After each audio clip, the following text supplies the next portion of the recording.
Welcome, everybody. So happy to see everybody here. Welcome. All right. We will begin today's conversation in about 20 seconds. I'm just trying to invite everybody, all the speakers, to be co hosts. Welcome. Thanks so much for joining in. I am very, very excited for today's conversation. Okay, great. So I think I have invited everybody. Let me just confirm. All right, perfect. Perfect. All right, hi everybody. Good evening. I hope your day is going great. My name is Mary Eduro and I'm head of content for BellaNaija Style. I welcome you all to today's edition of HerVersations. This is the second edition, this is the second session of the series. This series called HerVersation is in partnership with WRTHY, an advocacy brand that is supported by Bill and Melinda Gates Foundation, as well as BellaNaija Style, which is Africa's leading tech-driven fashion media platform. Now, we decided to come up with this just so that we can foster discussions, growth, and collaboration amongst women in the media, advocacy, and male-dominated industries for collective growth. So today's conversation is on how African women thrive in male dominated industries.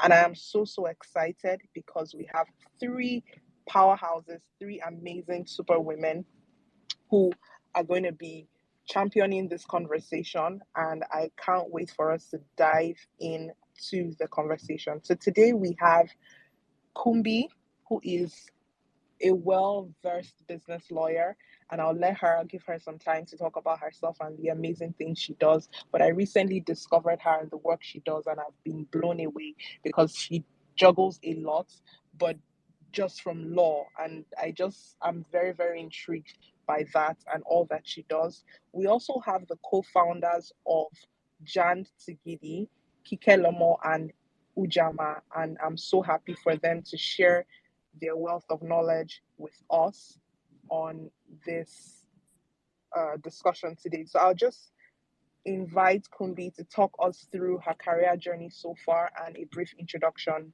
about herself. Hello, Kunbi. Hi, thank you. Thank you so much for having me. Can you hear me? Yes, I can. Just to make sure. Perfectly. Okay. I wanted to make sure there wasn't any reception issues. But yes, thank you for having me. My name is Kunbi, as you mentioned. I'm a business attorney based in New York, actually. And I've been here and I've been practicing for over 12 years now. So I would say that I think I know something or the other about what I'm doing. Um, yes, so I'm an attorney here. I'm also an online business founder. I actually own two online businesses. One is Legally Set, which sells ready-made contract templates for entrepreneurs and professionals. And then the other is Perfect, which is an event publication that shares just, the prettiest of parties, like I like to say. Um, so my journey has been one like many Nigerians that move here to America. I came here after graduating high school in Nigeria. I came here and knew from the beginning that I was going to be practicing law. The question here was I going to be practicing law in the more traditional way, or was it going to be something where I kind of, curated or created my own space, which is something that I'm very proud that I've done. I started my career in business immigration, but have transitioned mostly to assisting business owners and companies in, getting the right like legal footing and making sure that they're protected and scaling the right way. I would say that 80% of my clientele are women entrepreneurs, women business owners. And that's where I have found my love. That's where I found what I'm doing. And I'm just really excited to talk about that more. So thanks for having me.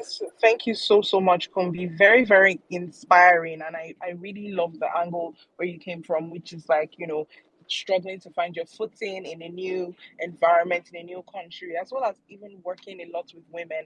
I mean, just off the top, just while we wait for the co-founders of Janti Gidi, would you say like the law industry is male dominated? Because I really don't know. I do have a lot of female lawyers, but I don't know if it's male dominated or what are your thoughts on it? Oh, 100%. I don't think you'll meet an attorney that will tell you different. In any country, in any space, you will find that the legal industry is significantly male dominated. When you start looking at the stats, I don't have it off the top of my head, but it's always really shocking to see how it skews. But and it's even more pronounced in like when we now start like deciphering through color. Like if you're black, the numbers are even much lower, and it's definitely one of those things. I think that every ancient quote unquote any profession that has a long history like law, medicine, you find that it becomes an old boys club very quickly. Everything is based on like the people that were there before, like, so it's definitely heavy on the male, and it's also created in a way that it benefits, like, obviously the old boys club. So I would say that that's for sure. To answer your question in one simple, anybody, even the lawyers in Nigeria will probably agree with me. It's definitely more, it leans male most of the Oh time. wow. Oh wow. Okay. I'm very excited to go deeper into that. Ujama and Kikelomo, I've sent you a couple of requests. I've invited you to speak. I don't know if you could check sort of your requests to see if um you've gotten that notification. All right, great. I have invited the second person now, just so that we can. Is this Ujama? Oh, hi. I didn't know. Hi Yeah, no, guys. I've been sent. Oh, finally, she's joined in. Oh, I'm so happy. So yeah, I'm really happy. This is gonna. I'm just happy right now. So career trajectory so far. Just give us a brief introduction. Okay.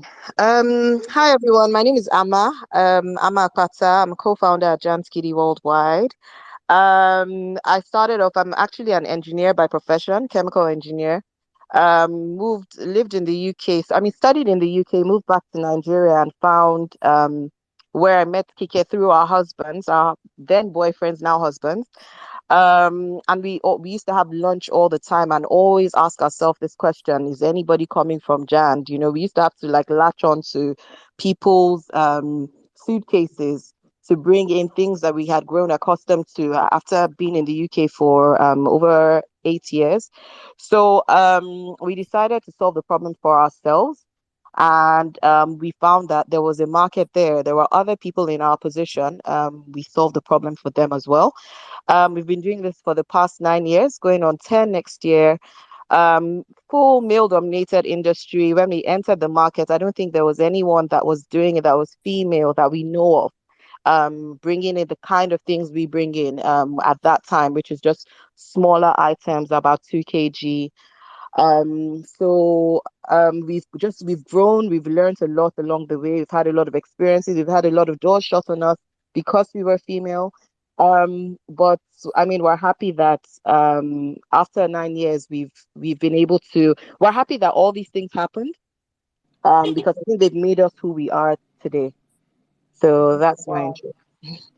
Very, very amazing and very, very inspiring. I'm so happy to hear from the three of you because I feel like I mean, I don't want to say unsung heroes, but sort of unsung heroes because you're not so much in the public eye, but the three of you are doing such amazing work and leaving great impact in terms of like on that female generation and especially on millennial women. So I think that's so important. I have with me also on this call my co-host Osas, Osas with a lovely voice. She would be co-hosting this session with me, sort of just asking a few questions also. So it's an all-women panel, but men are also encouraged to ask questions, share your own feedback. Everybody on this call, please feel free to have your own ideas and thoughts. I look forward to hearing from you all. So the very next question I'm just going to ask would be to um, Amma. I think I would ask you, Amma, what do you think some of the challenges are working against women in Nigeria? Like, what are those? I know there are a lot of gender stereotypes. So, what are these challenges that we're facing as women in Nigeria, especially in your industry? First of all, I wanted to say Kike is also here on the call. Kike is my partner. We've been running it together for the past couple of years. Oh, Um, Hi guys. hi, yeah. Kike. Kike, you can take this question. I actually thought you were the one speaking earlier. I No, thought that was I wanted Amma. to. Oh, I wanted to pull the person who wasn't speaking in. I was like, okay, let's go. No All right, problem Kike, at you all. can go on ahead. Okay, so as we've said, even as Kumbi said earlier, there are biases against women. It's actually from from time immemorial. Women had to fight for the right to vote. Women had to fight for the right to drive, to travel alone, travel with their own children, etc., etc. So the struggles that women have had, they've been there from the start, and now, X number of years later, it's such a shame that we still have conversations like this around how women are being disadvantaged, how they have to work 10 times as hard, how they have to prove themselves. As you said, being unsung heroes in quotes, doing your thing in a space that is predominantly male dominated, but making your mark. So the challenges we have are cultural. Some of them, people see women as the weaker vessel and just hold those kinds of biases against women, especially when you're in a field like ours, in a field like Kumbi's, where you really have to fight against your equals. It's widespread, not just in logistics or law, even in the media. We hear about the recent campaigns about the pay gaps between females and males doing the exact same job in this exact same location. So the BBC, for example, was at the forefront of this, where they had a huge media hassle about the pay disparity. So why are we having these challenges? I think that's why this conversation is taking place, and that's why we need to celebrate ourselves, those people who are actually making a mark in their own way, even in male-dominated industries.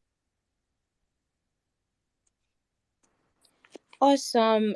Thank you so much. Thank you so much, Kike. I think this is really profound. I mean, you've talked about these things that I think everyone already, has an idea about. I mean, I don't think there's any woman who you'd ask who hasn't faced, some sort of bias or, um unfair, how do I put it, to her, simply because she's a woman in this like industry. So I want to ask, are there like any personal experiences for you, or should I say, what are some of the personal experiences that motivated you or helped you find your voice or power in your industry? Is that for me, or who is that for? I think Amma should take this, since you already answered the first question. Okay. I think some personal experiences. First of all, a couple of years back, when we first started, I think this was about year one, year two. I remember we were added to I can't remember what group, if it was I think it was an Instagram group or some kind of WhatsApp group. And, there were we were the only females in the group. It was a logistics group. And they were complaining about something. There was a discussion about logistics. And I remember every time Kike and I would put something in the chat, it will be ignored. So at first we just thought, oh, maybe they didn't see it. But throughout the chat, it was ignored.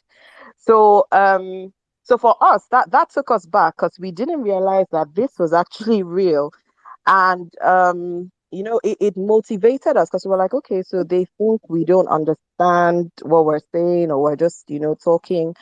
And it was upsetting at the time, but I think that made us work extra hard to prove to everyone that, you know what, we're not just a pretty face, we're not just pretty faces, we're not just women that just feel like doing something. This is something we're passionate about, and this is something we're pushing 100%. Unfortunately for the people in the group, at least half of them no longer exist. So for us, that shows us that just with dedication, it's not about gender, it's just about what you bring to the table. So that's one experience. I think also for us, another motivation for me was when we first started, we ran this as a side business, a side project, and we had 95 jobs. Now, when the company pulled out of Nigeria, we were now left with we were just left jobless back in the job market. And we had decided that, our husbands had said to us at the time, because we were both newly married, they had said to us, it's either you face this, we're going to give you a year to do this business. If it works, you can go ahead. If it doesn't work, everybody back to the job market, because we can't start carrying baggage in the beginning of the marriage. And that was motivation for Kike and I to push it 100% without looking back. So those are just a few things that have motivated us. It was like a sink or swim type thing. Are you going to float, or are you just going to die out and go back into the job market? So those are the experiences I have that have motivated me.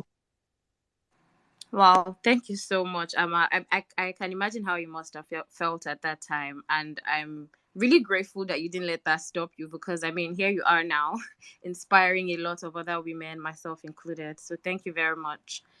So, Thank you. my next question would be to Kumbi. So, Kumbi, what would you say are some of the institutional and societal changes that need to be made, for women to be more empowered in our society? Because I believe that society definitely has a lot of roles to play. So, what are those roles that you think, we need?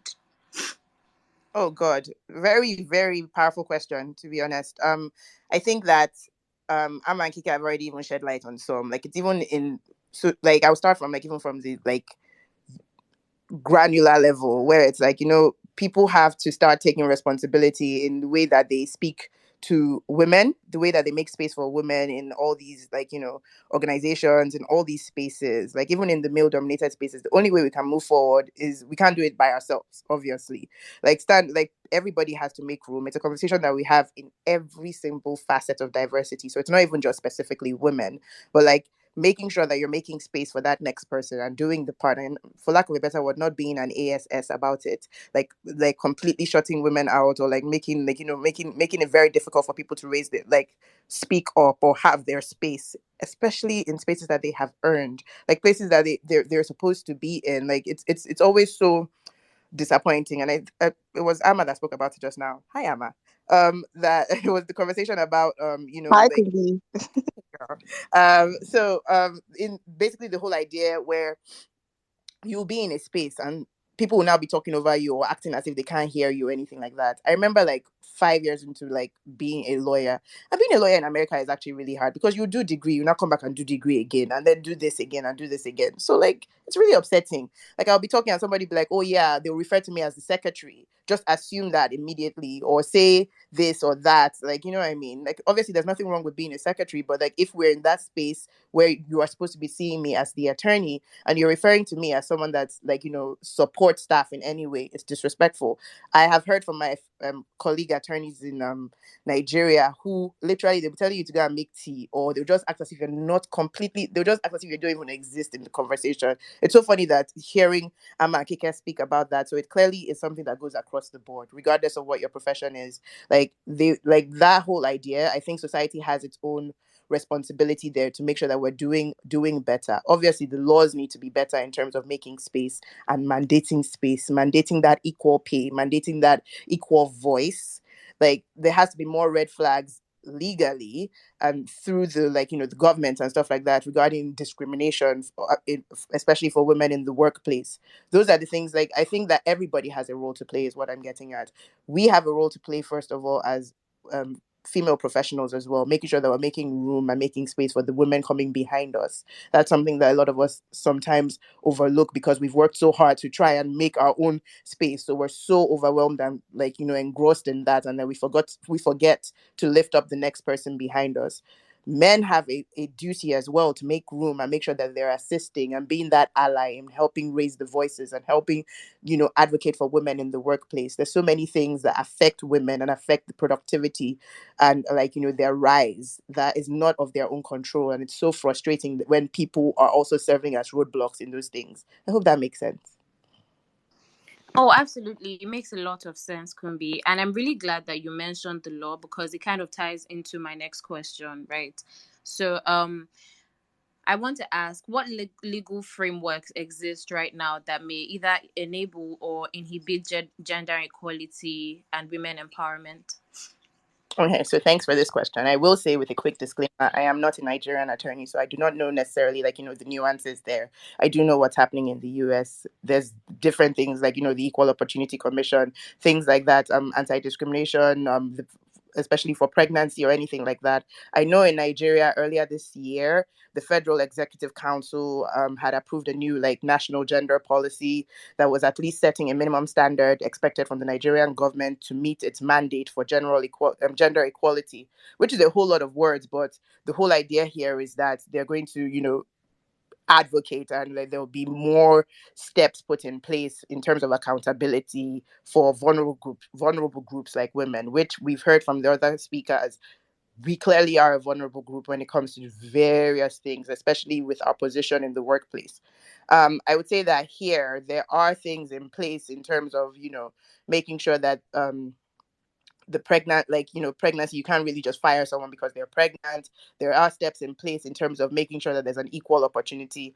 All that being said, there are laws in place. Whether or not they are working in our advantage is another conversation completely, because pregnant women are still getting fired for like in very creative ways. There are things in place that make it really difficult, like for instance, maternity leave here is so short, and I understand that it's also short in it might also be short in Nigeria. Um so women are forced to return to the workplace before they're ready, things like that. So it just creates a situation where then, because they have returned to the workplace earlier than they are ready or they are able to physically, then it becomes a situation of where it's now affecting their productivity, and then that question comes into play, and the employers obviously use that casually and conveniently to say, oh, this person is not working up to par. There are so many things in that regard that make it really difficult for women to go. Like, I know situations even in the legal industry where it will become that the person is now on endless associate route. All of a sudden there's no option for them to rise to partner because, for instance, they've put this tick against them because they've been pregnant, or like they've had pauses in their employment, for lack of a better word. So those need to definitely improve across the board, legally, on the government level, like I keep emphasizing, but also even in like per employer. So those are definitely the ones that are inhibiting. In terms of enabling, I would say that these things are there in place. The Nigerian government, this is a good step in the right direction, obviously, with the Federal Executive Council's gender policy. But there's so many things that can be done as well. There's also, I think, tapping into like local organizations, making sure that, because local organizations, a lot of them usually do have a voice in terms of like advocating for change of laws. There are organizations here, several organizations here, but then there are organizations like WIMBIZ who are supposed to, serve as a bridge somehow in terms of advocating. There are organizations like Mother Honestly, which I know is toggling both the US and Nigeria now. Um, Organizations like Lagos Moms. I'm now speaking towards the mother side of things, but there's different organizations. Oh, She Leads Africa, I know, is supposed to assist in like, at least helping and encouraging the voice, so that there's this bridge between the government and like women and women professionals across the board.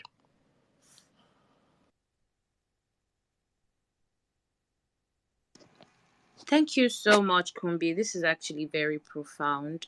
Thanks a lot. So I want to go to Amma now.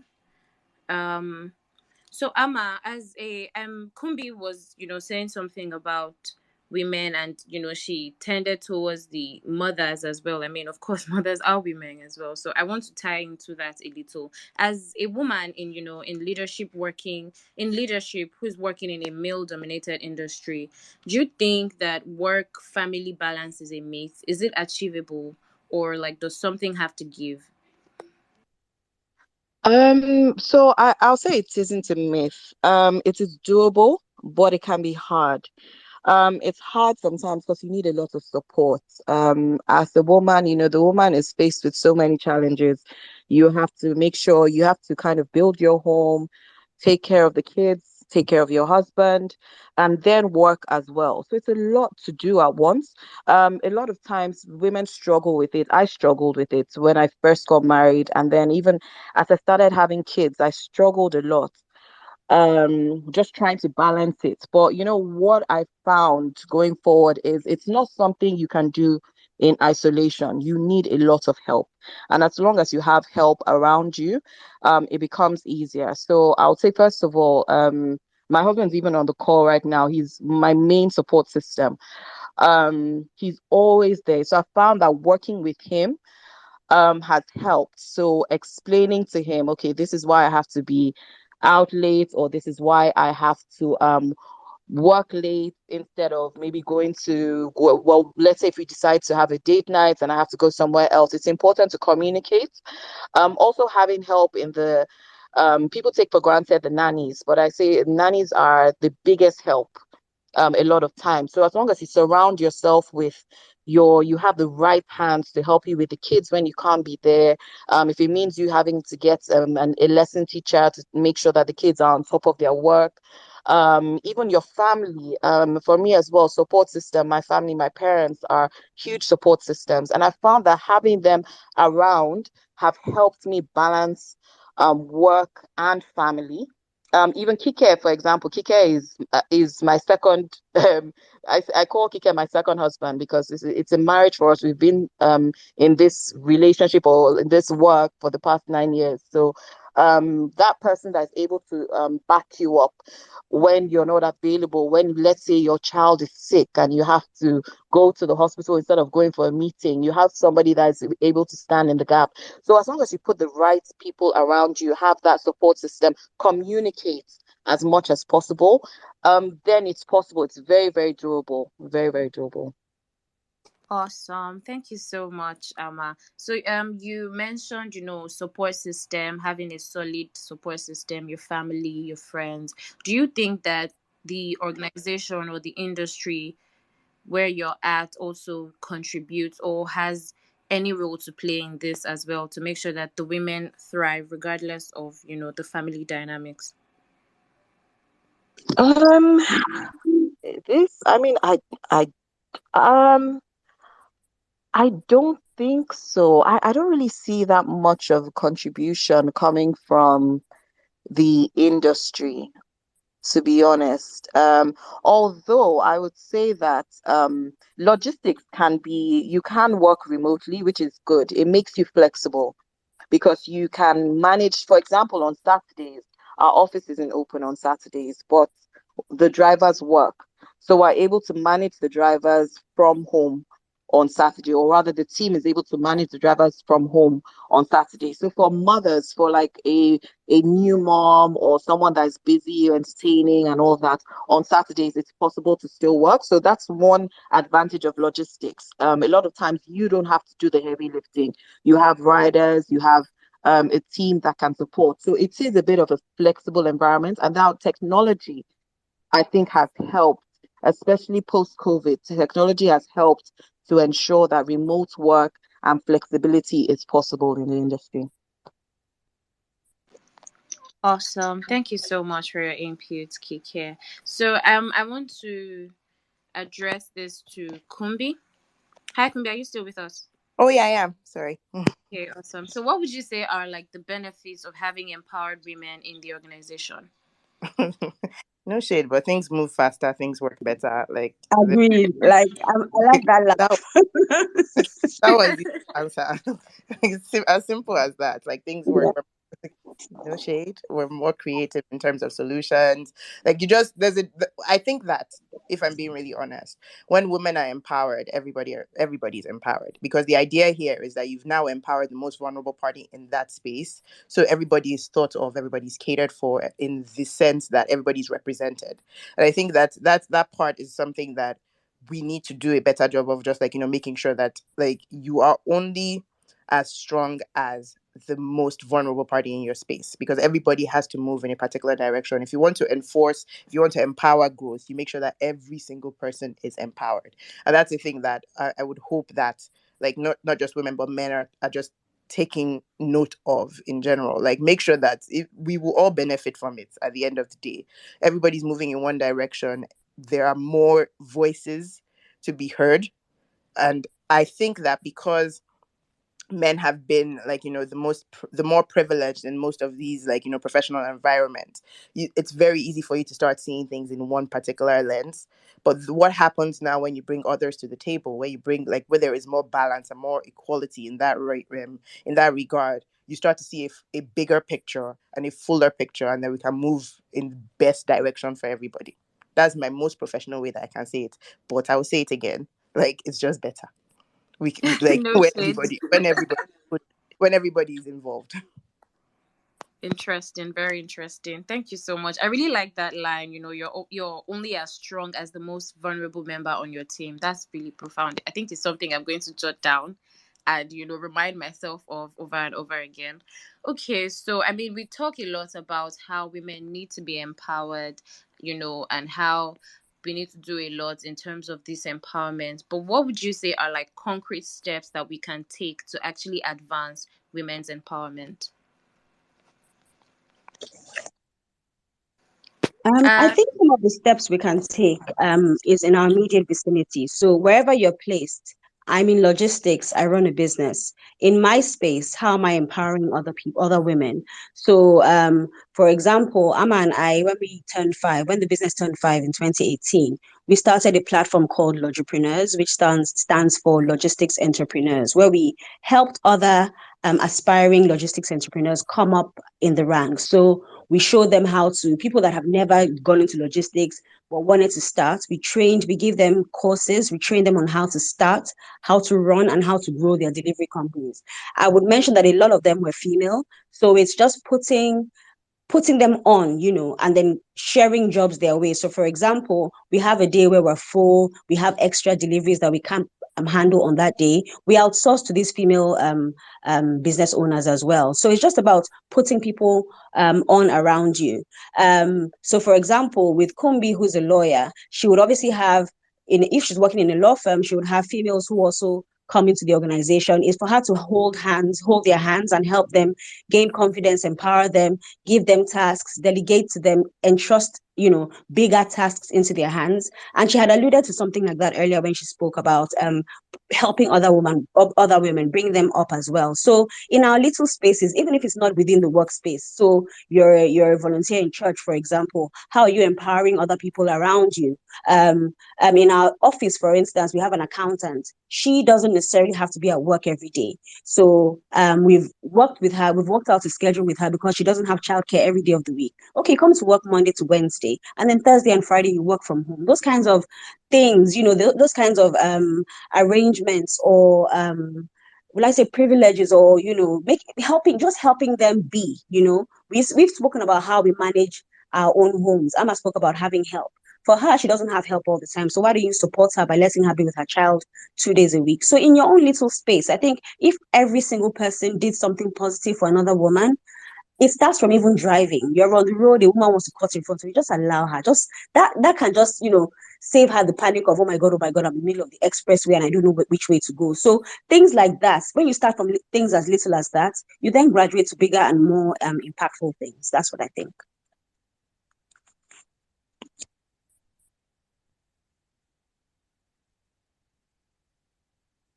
Oh, thank you. Thank you so much. I think I was speaking while muted. Okay. Thank you so much, Kike. Kumbi, do you want to add to that? I feel like Kike has given us so much. Oh Do you? no, Kike, like I was just there like clapping because I just figured out how to do reactions here because everything she was saying is right. Like we also have that duty to bring up the people behind us, the people around us, because community rise is always a better thing on the long run. And I think that we're doing our part by, even as far as like, regardless of if you feel like you advanced on your own, it is your duty to bring up the people behind you. I think it's just a great thing in general. That's how we actually make difference. So I agree with her. Thank you. Thank you so much.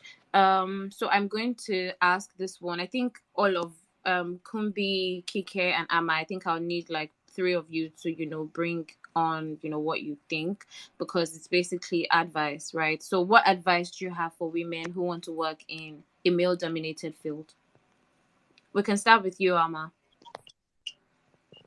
I would say go for it. Don't play the female card. I think it's very important because I think sometimes we limit ourselves by saying, "Oh, we're female. I can't do this. I can't do that." Go for it 100%. But as you're going for it, make sure you know your onions. Do your research. Come with your A game. Don't get there and think that you're going to blow them away by your, hot looks or anything. Go there with your A game. So as they're asking you questions, you're giving them left, right, and center. Don't expect it to be a walk in the park.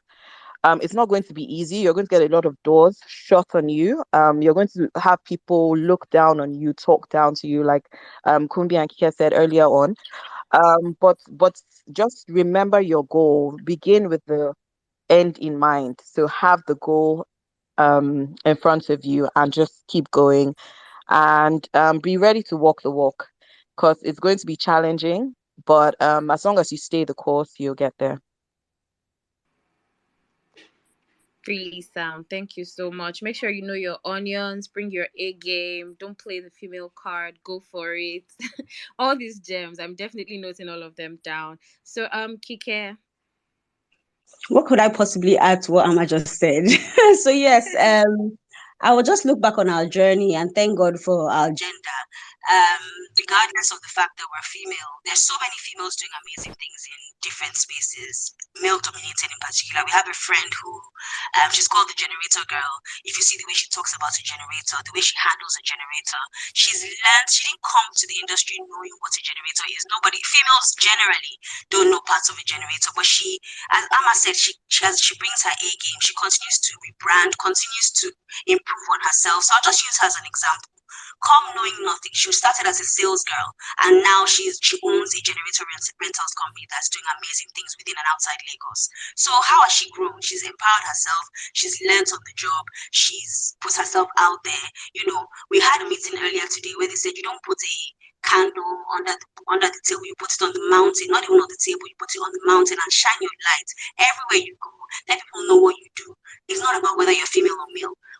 Even if you're a man listening to us, you just tell every single person about what you do. Never be shy about your hustle. Never be shy about your hustle, because closed mouths never get fed. Closed mouths never get fed. That's a real gem right there. You know, Kike, your talk about the generator girl just brought back a little bit of memories. I think I trended sometime early this year because I mentioned that I could repair and service my generator by myself, and it literally went viral. I wasn't expecting that. So maybe You should go and perfect your skills with generator girl. I'm sure she'll be you glad to know. have you. You can be one of her technicians. Yeah, thank you so much. Kumbi, what's your advice for women who I think it's wicked for me to go last after and Kike have gone. But I think I completely agree to the extent that I feel like you just keep going. That's my advice usually. Like my advice is like, I'm going to have to paraphrase 50 Cent here, but like get big or die trying some way or the other. It's all like everything will have its breaking point, yes. And everything, like some things might not be doable, or you might find that you want to pivot or move, but there is space for you. I refuse to believe that there's no space for me in any industry. So there is space for you in that industry. Create it. If it's not clear, create it. Create your path. There's a niche for you. There's a space that would work for you. And I think it's really important that you just keep going. Like I am that person that believes like you can curate what you want within any space, regardless of what you're hearing, regardless of what other people are doing. And so that is my encouragement to any woman out there. If you're looking to like continue, if you're in that 9 to 5 space and for you, your career involves elevating through these ranks, do it. Like keep going, keep doing your work, seek mentors if you need to seek mentors, seek allies if you need to seek allies, but just keep going and keep making sure that with the work you're doing is reflective of your worth, like it's reflective of the work that of the stuff that you're about. Because and I guess that's where Amma was going with the card situation, because it's really important that you also make sure that you are worth your salt, like you are able to do these things. Because I think one thing that as generations evolve, one thing that you're hearing a lot is like, okay, you can do anything, like you don't even need to have any background or experience or anything like that. But let me tell you something, when everything is now stripped and moved on, people will still go back to what it is that you can do, what it is, like is your work quality, like those are the things that would live after you. So it's really important that you perfect your craft if you need to perfect your craft, but also make sure that you're doing the work, putting in the time. Yes, we do have to work a bit harder in terms of networking, in terms of like, making sure that our faces are in front and in front of mind and front of space and front of quality. So make sure that you are putting in that work in enhancing and like making sure that your craft is done, but you're also putting yourself out there. Because that's one thing that I see a lot with even my clients. It's always that conversation where it's like, okay, but I don't know if this is going to work for me. I don't know how they're going to react. I don't know how they're going to take it. But I think we also need need to like become bolder in that conversation and step out and know that you are that person. You are the thing that you think you are, and it's very important that you keep pushing, because it's not just for you but for the people behind you. Everybody's looking to make sure that, like, okay, so if Kumbi can do this, I can do this as well. I also have this background, I can do this. And that encouragement is very important. I know I keep going back to it, but I think it's really important that we know that the onus is not just on us. Like, all of us have our place in history in terms of making a path for the women behind us.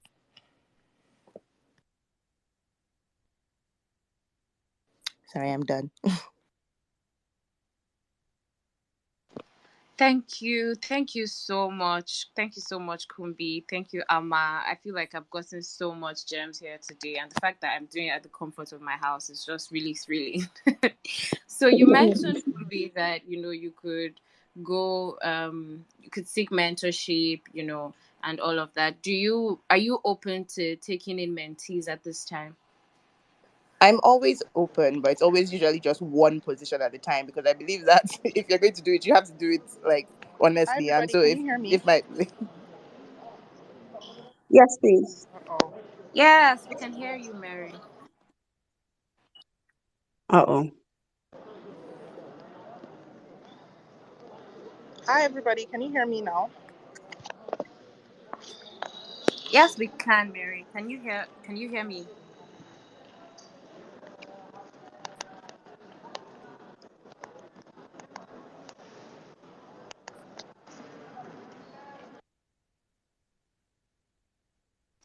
Okay, seems that Mary is having a bit of problems with the network, so I guess we can just go on. Kumbi, can you hear me? oh, I can hear you.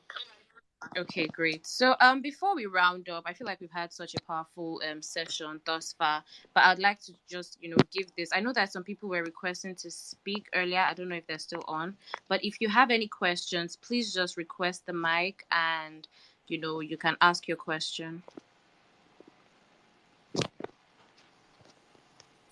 If you have any questions or contributions or anything like that, then you know now is the time, guys. The next time we probably have to pay some dollars to get Kumbi or Ama or Kike. I'm trying to get the two people who requested earlier. Can't find. I think I noted their handles actually. Okay, so Ima was trying to. I know he requested earlier, so I'm just going to invite him back up if he still wants to speak.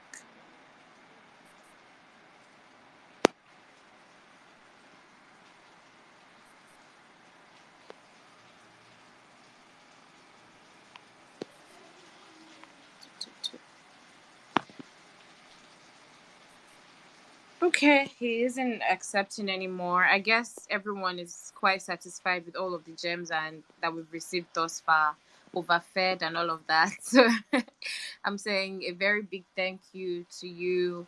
I mean, this has been really insightful. It's been inspiring. Thank you for all that you do. Thank you for going out there and killing it and giving, more women the infantry, to say yes, I can do this too. So thank you so much.